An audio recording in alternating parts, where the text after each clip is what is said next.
안녕하세요. 12월 16일 주식 정리해드리는 주정남, 오늘도 시장 정리부터 먼저 시작해보도록 하겠습니다. 자, 일단 들어가기 전 구독 그리고 좋아요 한 번씩만 부탁드리고요.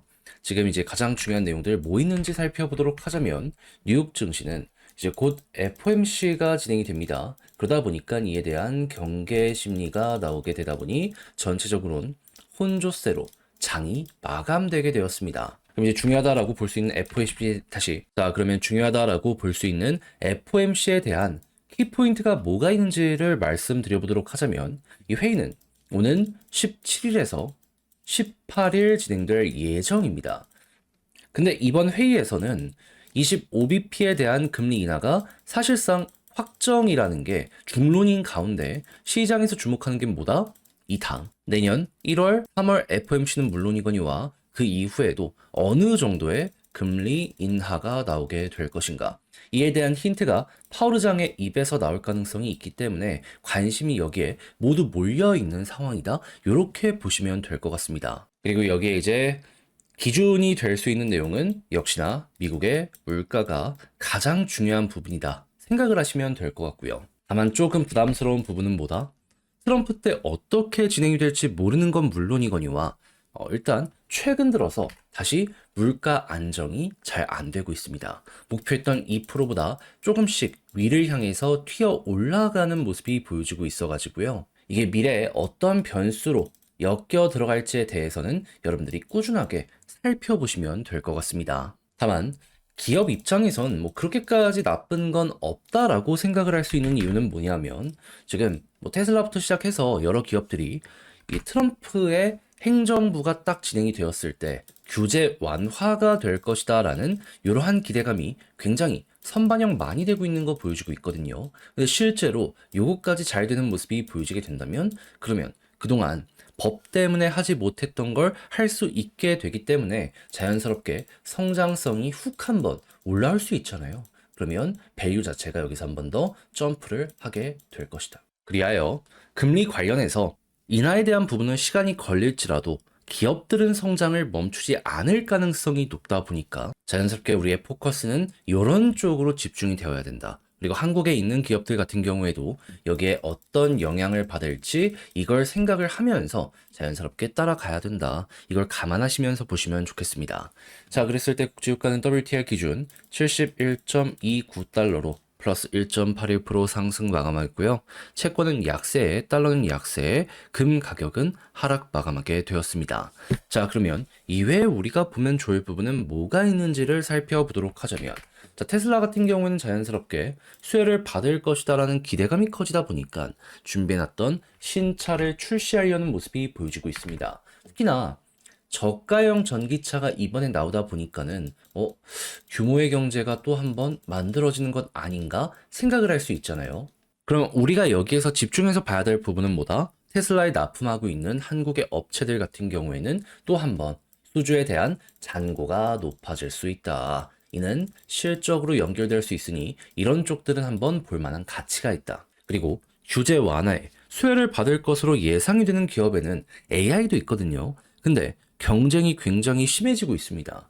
테슬라가 일론 머스크가 투자하는 XAI 챗봇, 요거 물론 매일 모든 것들을 다 검색할 수는 없지만 그래도 제한적인 무료로 푼다라고 하면서 점유율을 확보하기 위한 이 움직임이 굉장히 강해지고 있다는 거 나타내주고 있고요. 그리고 많은 기업들이 투자를 하는 만큼 반도체 설계 및 생산 기업들 같은 경우에도 지금이 기회다라고 볼 수 있어가지고 자연스럽게 구체적인 숫자로 연결되는 기업들의 시가총액은 말도 안 되게 높아지는 이런 모습이 보여지고 있는 거 확인할 수 있습니다. 브로드컴 같은 경우에는 고객사들과 같이 설계하고 생산하고 이런 쪽으로 해서 사세를 키우는 업체거든요. 버크셔를 넘어섰다라고 하니까 이러한 부분들 같은 경우에는 여러분들이 관심 있게 바라보시면 좋고, 이들이 얘기하기로는 앞으로 3년 정도는 수혜가 더 이어질 것으로 본다라고 하고 있기 때문에 한국에 있는 반도체 기업들 여기에 한 발 올려놨다? 앞으로 3년은 좋을 수 있겠구나 감안을 하시면서 바라보는 거 되게 좋을 것 같습니다. 자, 그랬을 때 SK 하이닉스가 앞서가 있기 때문에 여기에 대한 저평가 해소가 나오게 된다면 미국의 반도체 업체들이 올라가는 것처럼 한국도 반응 올 수 있다는 거 감안하시면서 보시면 좋고요. 그리고 첨단 기술이 발전하는 만큼 여기에 엮여 있는 다양한 구간들도 지금 계속 투자가 이루어지고 있다는 거 확인할 수 있겠습니다. 그리고 지금 당장 우리 쪽에 보여지는 게 방산이기 때문에 이런 쪽들 같은 경우에는 지금 수주 잔고가 올라가다가 잠깐 멈칫했잖아요. 다시 올라가는데 큰 역할을 해줄 수 있게 될 것이다라는 건 예상을 하시면서 보시면 되게 좋을 것 같습니다. 자, 이외에도 로봇 쪽도 되게 좋을 수밖에 없고요. 자, 그리고 애플 같은 경우에도 들어는 보셨겠지만 AI 굉장히 적극적으로 활용할 것이다. 이렇게 발표한 것들 나오고 있거든요. 그럼 신제품 출시하면서 이런 것들이 꾸준하게 확장을 할 수가 있기 때문에 야, 이거 모델 확장에 대한 이야기가 있다? 그러면 이 역시도 우리가 생각했을 때 생태계 확장의 기회가 될 수 있을 것이다라는 건 감안을 하시면서 보시면 좋겠습니다. 그리고 여기서 이제 여러분들 기억하시면 좋을 부분이 뭐냐면 이 애플의 팀 쿡 CEO 있죠. 트럼프한테 달려가서 중국이 우리 막 때리려고 한다, 도와달라 했답니다. 그러면 그동안 좀 억죄어졌던 게 풀릴 가능성도 생길 수가 있겠죠. 그리고 이제 미국이 계속 중국을 압박하니까 한국 기업들에게 좋은 게 뭐다? 중국산 부품을 안 쓰는 건 아니지만 뭐 디스플레이 같은 핵심 있잖아요. 이런 쪽들 같은 경우에는 지금 한국 쪽으로 수주를 좀 옮겨가는 요 모습 보여주고 있다라고 합니다. 자, 그러면 이건 우리에게 기회가 될 수 있기 때문에 핵심 부품들 요즘에 좀 재미가 없었다? 이것 때문에 한 번 더 올라갈 수 있다는 건 예상을 하시면서 바라보는 거 괜찮지 않을까 싶네요.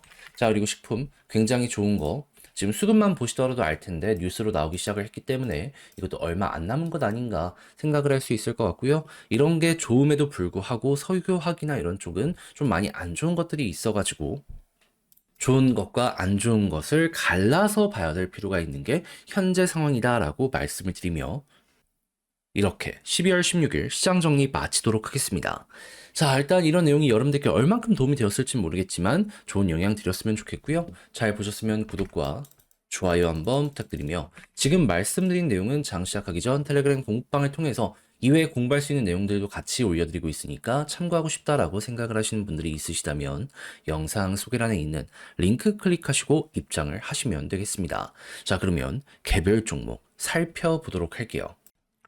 안녕하세요. 제가 이번에 가지고 온 종목은 두산 에너빌리티를 가지고 왔습니다.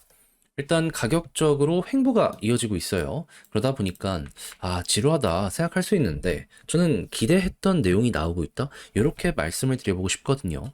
현재에 대해 핵심을 어떻게 다뤄보면 좋을지에 대해 하나씩 살펴보도록 할 테니까 일단 들어가기 전 구독 그리고 좋아요 한 번씩만 꼭 눌러주시면 정말 감사드리겠습니다.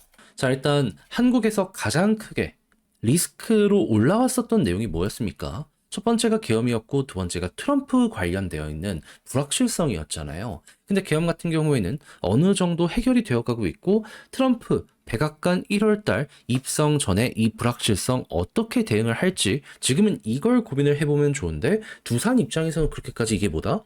문제될 게 없다? 전 이렇게 말씀드려보고 싶습니다. 왜 그러냐면 남들 다 떨어지더라도 두산은 여기에 오히려 수혜를 받을 수도 있기 때문이에요. 핵심은 이겁니다.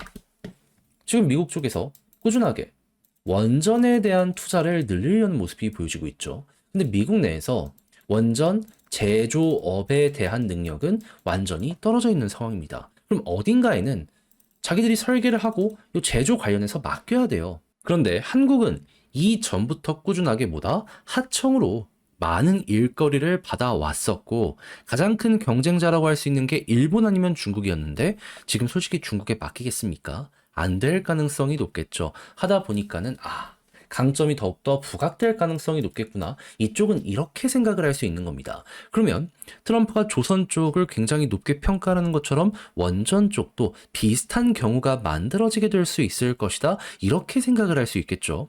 그리고 추가적으로 에너빌리티 아래 회사로 영원히 남게 된 요 박핵 같은 경우에도 미국 회사입니다, 그냥. 애초에 미국 회사인데 한국이 인수를 한 거예요. 그럼 법인이 지금 여전히 미국에 있다? 예, 걱정할 거 단 1도 없는 거죠. 그럼 이러한 부분들 때문에라도 남들 다 떨어질 때 오히려 두산 이쪽은 괜찮을 가능성이 생긴다. 이 정도로 이걸 짚고 넘어갈 수 있을 것 같습니다. 근데 예상 이상으로 되게 좋은 그림들도 많이 그려진다라고 볼 수 있는 게 지금 밥캣이 에너빌리티 아래로 유지하기로 했잖아요. 근데 두산 입장에서는 현금이 보다 더 많이 필요합니다. 이걸 통해서 원전 쪽으로 투자를 하려고 하니까 그러니까 밥캣을 좀 쥐어짤 수밖에 없잖아요. 그러니 자, 주주 환율 몇 프로까지 올라간다라고 이야기가 들려오고 있냐면 40%. 버는 돈의 40%를 다시 배당에 쓰겠다 하는 겁니다. 그러면 에너빌리티 입장에서는 들어오는 돈이 더욱더 많아지네. 그러면 자연스럽게 가지고 있는 주식의 가치도 올라갈 수 있을 것이고 현금 흐름 자체가 더욱더 좋아지게 될 가능성도 높을 것이기 때문에 이 내용 자체를 되게 반갑게 보면서 에너빌리티의 가격이 올라가는데 어느 정도 영향을 미칠 수 있는 내용이 된다? 이렇게 생각을 할 수 있겠죠. 그러면 이런 부분이 다 재무제표에 반영이 될 것이기 때문에 우리 입장에선 그냥 편안하게 보면 될 것 같습니다. 일거리도 들어오겠다, 현금도 더 들어오겠다, 더할 나위 없는 거죠. 그럼 이제 이런 상황 속에서 수급은 어떻게 되는지를 보면 되는데 일단 최근에 어떤 모습이 다시 보여지고 있다? 자, 개인 쪽으로 물량이 이동하다가 오늘 외국인 사고 있다. 그러면 외국인 매집으로 인해서 올라간 전적이 꾸준했던 종목이기 때문에 이번에 한 번 더 외국인 수급이 이어지게 된다면 바닥 잡힐 가능성은 물론이거니와 한 번 더 올라가게 될 가능성도 높아지게 되겠죠. 그러면 외국인 우선 그 다음 기관 붙게 된다면 편히 보시면 되겠습니다.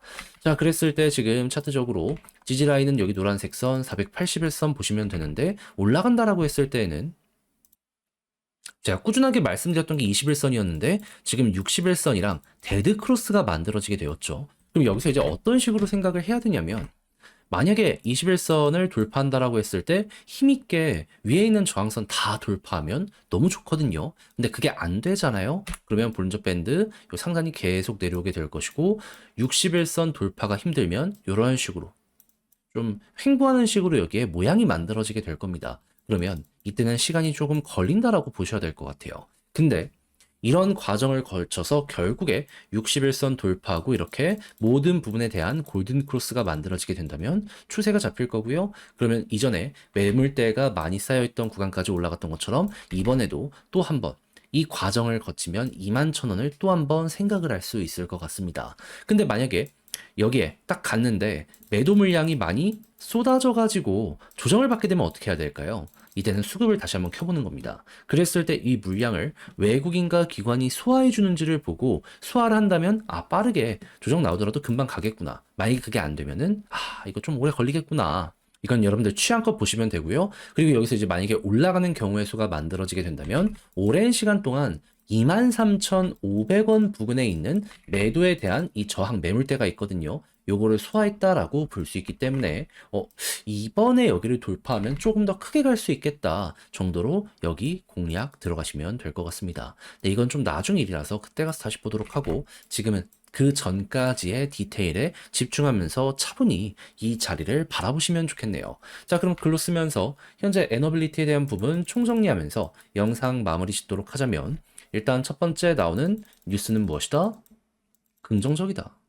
에너빌리티는 볼만한 가치가 있다 라고 이 자리에 대해서 일단 생각을 해보시면 좋을 것 같고요. 그리고 두 번째 같은 경우에는 수급상으로 외국인 쪽에서 돈 많이 들어오는 모습이 보여지게 된다면 이때부터가 이제 어느 정도 반전의 시작 생각하시고 지지라인은 481선 그리고 21선 돌파했을 때 만약에 61선까지 돌파한다면 21,000원까지 매물대 쌓여있는 데까지 한번 더 노려보시면 되지만 만약에 61선이 바로 돌파하지 못한다면 조금 시간이 많이 걸린다라고 생각하고 돌파할 때까지 버티시면 되겠습니다. 그래서 현재 이 안에서는 이 정도만 보시더라도 큰 어려움은 없을 것 같은데 자, 제가 이렇게 정리한 내용이 여러분들께 도움이 되었다라고 생각을 하신다면 마지막으로 구독과 좋아요 한 번씩만 꼭 눌러주시면 정말 감사드리겠습니다.